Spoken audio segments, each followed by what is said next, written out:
Nursing সুপারকে প্রকাশ্যে চিৎকার করে ধমক কানাইয়ালাল আগরওয়ালের। প্রবল উত্তেজনা ছড়ালো ইসলামপুর মহকুমা হাসপাতালে। চিকিৎসায় গাফিলতিতে রোগী মৃত্যুর অভিযোগে ধমক।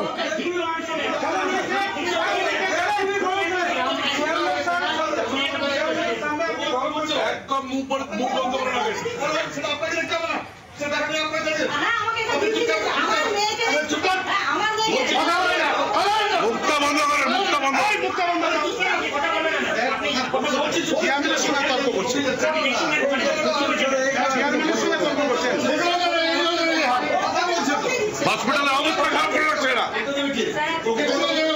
এরাই অবস্থা খারাপ করে রাখছে।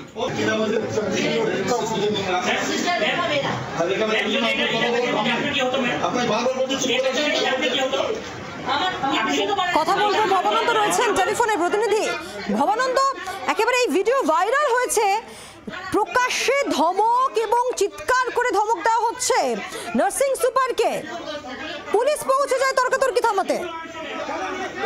যখন রাজ্য রাজনীতি যখন সরগোল হচ্ছে, বিভিন্ন চিকিৎসা কেন্দ্রগুলোতে স্বাস্থ্যকর্মীদের প্রতি বিভিন্ন রকম খারাপ ব্যবহার এবং তাদের নিরাপত্তা নিয়ে প্রশ্ন উঠছে, সেই সময় রোগী মৃত্যুর অভিযোগে যখন ইসলামপুর মহকুমা হাসপাতাল তোলপাড় হচ্ছিল, আচমকা সেখানে ঘটনাস্থলে পৌঁছে যান কানাইয়ালাল আগরওয়াল, যিনি তৃণমূলের জেলা সভাপতি এবং পাশাপাশি তিনি ইসলামপুর মহকুমা হাসপাতালের রোগী কল্যাণ সমিতির চেয়ারম্যানও বটে এবং ইসলামপুর পৌরসভার চেয়ারম্যানও তিনি গিয়ে যেভাবে করে আজকে ধমকেছেন ক্যামেরার সামনে, অন ক্যামেরার সামনে যে ধমকেছেন এবং যে ভিডিও ইতিমধ্যে ভাইরাল হয়েছে, তাতে কিন্তু ব্যাপক চাঞ্চল্য ছড়িয়েছে যে এইভাবে একজন স্বাস্থ্যকর্মী, কর্তব্যরত স্বাস্থ্যকর্মীকে কেউ ধমকাতে পারেন কিনা এবং যখন তিনি শাসক দলের একজন দলীয় পদে আছেন তিনি ধমকাতে পারেন কিনা, এই নিয়ে কিন্তু ব্যাপক চাঞ্চল্য ছড়িয়েছে।